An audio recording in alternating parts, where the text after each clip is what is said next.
జింజేర్ గ్రామ పంచాయతీ రెవెన్యూ పరిధిలో ఉన్న భూమిని ఉపాధి హామీ పనుల పేరుతో ఆక్రమణకి గురి చేస్తున్నారని బీజేపీ నాయకుడు ఆరోపించారు. పెడన మండలం జింజేర్ గ్రామ పంచాయతీ రెవెన్యూ పరిధిలో సర్వే నెంబర్ 357 తాలూకాలోని 5 ఎకరాల పొలానికి ఉన్న సరిహద్దుని ఉపాధి హామీ పనుల పేరుతో ఆక్రమణకు గురి చేస్తున్నారు. సుమారు 1/2 ఎకరం భూమి ఆక్రమణకు గురవుతుంది అంటున్న గాజుల సిద్ధార్థ. పనికి ఆహార పథకం ద్వారా ఇంకుడు గుంటలు తవ్వుతూ 10 అడుగుల మేర సుమారు 1/2 ఎకరం సరిహద్దు భూమిని ఆక్రమించుకున్నారు అంటూ అధికారులు చర్యలు తీసుకొని ఆక్రమణను తొలగించాలి అని కోరాడు బీజేపీ జిల్లా కార్యదర్శి గాజుల సిద్ధార్థ. అతను ఏ హద్దు చూపించాడో ఈ గ్రామ వాళ్ళకి తెలియదు కాబట్టి రెవెన్యూ డిపార్ట్మెంట్ వచ్చి ఇక్కడ ఎటువంటి హద్దులు చూపించకుండా వీళ్ళకి నచ్చినట్టుగా తవ్వేసి ఏదైతే ఇంతకుముందు వదిలేసినటువంటి పాత గట్టు వేశారు కదా, ఆ గట్టు వదిలేసినటువంటి ఈ గ్యాప్లో 3 మీటర్ల గ్యాప్ని ఈ పక్కన ఉన్నటువంటి అన్నీ అయిపోయి ఇంకా మనం ఏమీ చేయడానికి లేదు, వీళ్ళకి పని చూపించాలి మనం అన్నప్పుడు తప్పనిసరి పరిస్థితుల్లో ప్రైవేట్ వ్యక్తుల యొక్క ఇలాంటి చిన్న చిన్న పనులు చేయించి వీళ్ళు యాక్చువల్గా అయితే ఈ ప్రైవేట్ వ్యక్తులు కూడా దానికి ఇంతని కట్టాలి. అది ఇక్కడ మన వాళ్ళు ఏం చేశారంటే కట్టొద్దులేని వదిలేశారు. ఇదేంటంటే పిచ్చి వీళ్ళకి పని చూపించడం, ఊర్లో ఏ పని లేనప్పుడు ఫైనల్ స్టేజ్ అది ప్రైవేట్ వ్యక్తుల యొక్క పనులు చేయడం అనేది ఫైనల్.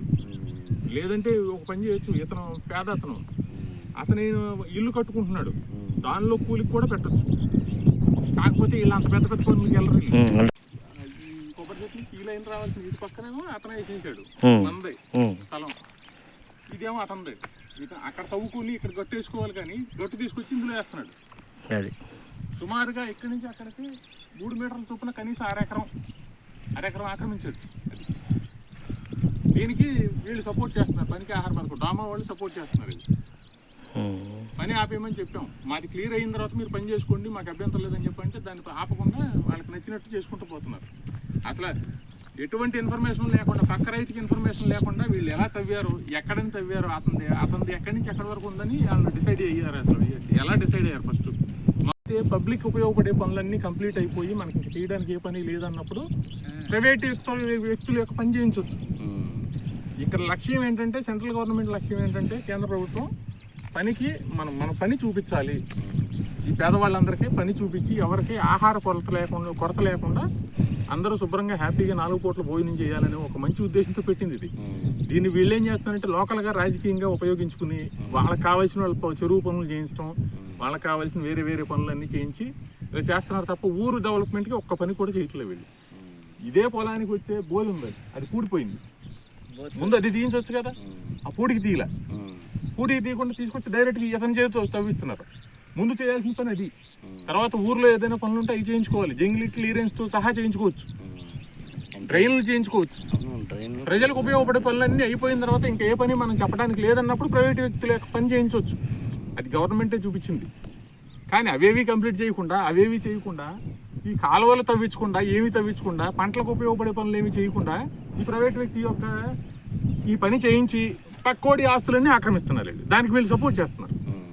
ఇదేమి ఆహార పథకం నాకేం అర్థం కాలేదు. వీళ్ళు ఎలా దీన్ని కావాల్సిన విధంగా ఉపయోగించేసుకుంటారు. వీళ్ళు ఇక్కడ లోకల్ నాయకులు ఏంటంటే నచ్చినట్టుగా వాడేసుకుంటారు. నమస్కారం అండి, నా పేరు సిద్ధార్థ కుమార్, బీజేపీ జిల్లా కార్యదర్శిని. ఈరోజు ఈ యొక్క జింజేర్ గ్రామానికి సంబంధించినటువంటి ఈ పంచాయతీ పరిధిలో ఈ వెనకాల మీరు ఏదైతే చూస్తున్నారో ఈ పాత చెరువు గట్టు తవ్వకుండా ఒకప్పుడు ఆపేసినటువంటి చెరువు గట్టు వాళ్ళు ఏం చేశారంటే 5 సంవత్సరాల క్రితం ఇక్కడ నేను ఏదైతే నిలబడిన దగ్గర నుంచి ఆ కొబ్బరి చెట్టు వరకు ఇది లైను.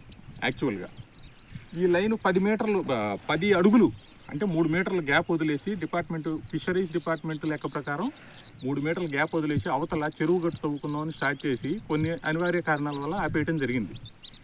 అయితే ఈ పక్కన ఈ మధ్యకాలంలో డ్వామా ద్వారా పనికి ఆహార పథకం కింద ఒక ప్రైవేట్ రైతు యొక్క ఇంకుడు గుంట తవ్వుతున్నారు. తవ్వేటప్పుడు లెక్క ప్రకారం అయితే పక్కన ఉన్నటువంటి చుట్టూ 4 పక్కల ఉన్న, ఒకవేళ 4 పక్కల అయితే 4 పక్కల 3 పక్కల ఉన్నటువంటి రైతులకి సమాచారం ఇచ్చి అతని హద్దు ఎక్కడి నుంచి ఎక్కడి వరకు ఉంది, పక్క వాళ్ళ హద్దు ఎక్కడుంది, ఇన్ఫర్మేషన్ అంతా చెప్పి వీళ్ళు బౌండరీస్ గీసుకొని దాని ప్రకారం ఈ మట్టి తీసి వేసుకోవాల్సిన అవసరం ఉంది. ఎంతైనా మట్టి అంతా కూడా పక్క వాళ్ళ 3 మీటర్లు వేసేసి 10 అడుగులు సుమారుగా ఇక్కడ నుంచి ఆ కొబ్బరి చెట్టు వరకు 1/2 ఎకరం ఆక్రమించారండి. ఈయన పొలం ఉన్నదే ఇక్కడ 1.5 ఎకరం, పక్క వాళ్ళ 1/2 ఎకరం ఆక్రమించేశారు. ఇదే విషయాన్ని మేము డిపార్ట్మెంట్ దృష్టికి అతని దృష్టికి కూడా తీసుకెళ్ళి పక్క వాళ్ళది ఆక్రమించడం కరెక్ట్ కాదు, మాకు కంప్లైంట్ వచ్చింది, అతను బయటే ఉంటాడు కాబట్టి మాకు చెప్పుకోవడం జరిగింది, సార్ ఇలా నాకు అన్యాయం జరుగుతుంది, అక్కడ నా స్థలాన్ని ఎవరో ఆక్రమిస్తున్నారు, కొంచెం దయచేసి మీరు వెళ్ళండి అని చెప్పి బతిలాటంతో బాధ్యత తీసుకొని చూద్దామని వస్తే అతను చెప్పిన విధంగానే మొత్తం హద్దుల నుంచి 10 అడుగులు ఆక్రమించారండి వీళ్ళు. ఇదే విషయాన్ని 4-5 డేస్ బ్యాక్ నేను వచ్చి చెప్పాను, మీరు పక్క వాళ్ళ దాని జోలికి పోవద్దు, మీదేమైనా ఉంటే పనికి ఆహార పథకం అందరికి ఉపయోగపడేది, అందరికీ ఆహారం పెట్టే పథకం ఇది, ఎటువంటి ఇబ్బంది కలగకుండా మీ సొంత స్థలంలో మీరు గట్టేసుకొని మీ పని నిరాటంకంగా జరిపించుకోండి అని చెప్పడం జరిగింది. అలాగేనండి, దానిదే ఉంది, మీరు మాకెందుకు, మాకు అవసరం లేదు, వాళ్ళ ఎవరిదో నేను ఎందుకు ఆక్రమిస్తానని చెప్పి ఆ రోజు చాలా మంచిగా మాట్లాడాయన. మళ్ళీ తెల్లారి ఇదే పని చేశారు, ఇదే 10 అడుగుల్లో మళ్ళీ గట్టేసుకుంటూ వెళ్ళిపోతున్నారు.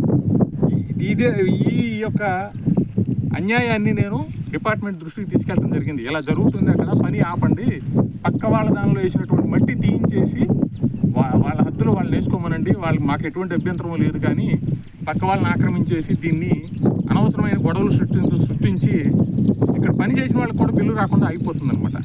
వీళ్ళ మూలంగా ఏదో పట్టుకూటు కోసం పనిచేసిన వాళ్ళందరి యొక్క బిల్లులు ఆగిపోతాయి. కాబట్టి ఈ విషయాన్ని డిపార్ట్మెంట్ వారు సీరియస్గా తీసుకుని ఏదైతే జింజేరు పంచాయతీ యొక్క విఆర్ఓ కానివ్వండి, కార్యాలయం సచివాలయం యొక్క స్టాఫ్ కొంచెం జాగ్రత్తగా దీన్ని పరిశీలించి సర్వేరు విఆర్ఓ ఈ విషయాన్ని డిపార్ట్మెంట్ వారితో డ్వామా వారికి ఎక్కడి నుంచి ఎక్కడికి హద్దు ఉంది, ఎవరి దానిలో ఎంత వచ్చింది వివరాలన్నీ చెప్పి మా ఏదైతే ఇప్పుడు వచ్చినట్టు అబ్జెక్షన్ క్లియర్ చేసుకున్న తర్వాత మీరు పని చేసుకోమని చెప్పి మేము రిక్వెస్ట్ చేస్తున్నాం.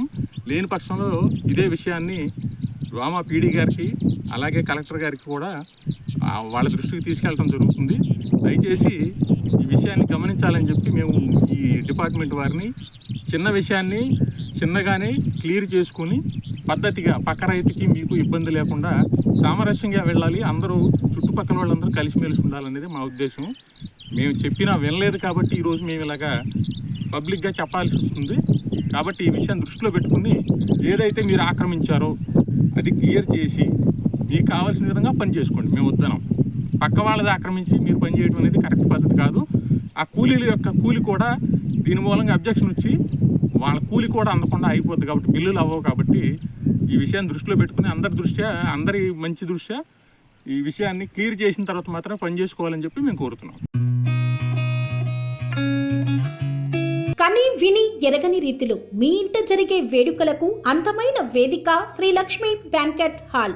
ఫంక్షన్స్ చేయాలంటే ఇల్లు చిన్నగా ఉందని ఆలోచిస్తున్నారా? చిన్న ఫంక్షన్ కోసం ఎక్కువ డబ్బులు వృధా చేస్తున్నారా? అందుకే మీ సౌలభ్యం కోసం అత్యాధునిక అంగులతో అందుబాటు ధరలో లభిస్తోంది శ్రీ లక్ష్మి బ్యాంకెట్ హాల్. పుట్టినరోజులకు, పెళ్లి రోజు వేడుకలకు, రాజకీయ పార్టీ సమావేశాలకు, కార్పొరేట్ కాన్ఫరెన్సులకు అద్భుతమైన ప్రదేశం శ్రీ లక్ష్మి బ్యాంకెట్ హాల్. మీ ఇంట జరిగే ఏ శుభకార్యానికైనా అతి తక్కువ ఖర్చుతో గ్రాండ్గా సెలబ్రేట్ చేసుకునేందుకు అనువైన ప్రదేశం శ్రీ లక్ష్మి బ్యాంకెట్ హాల్. మా అడ్రస్ శ్రీనగర్ కాలనీ, రాధికాటు, Saket main road, Kapra, Hyderabad. Pin code number 500062. Booking కొరకు సంప్రదించాల్సిన ఫోన్ నెంబర్స్ 9393142738, 9391808087 మరియు 8234070707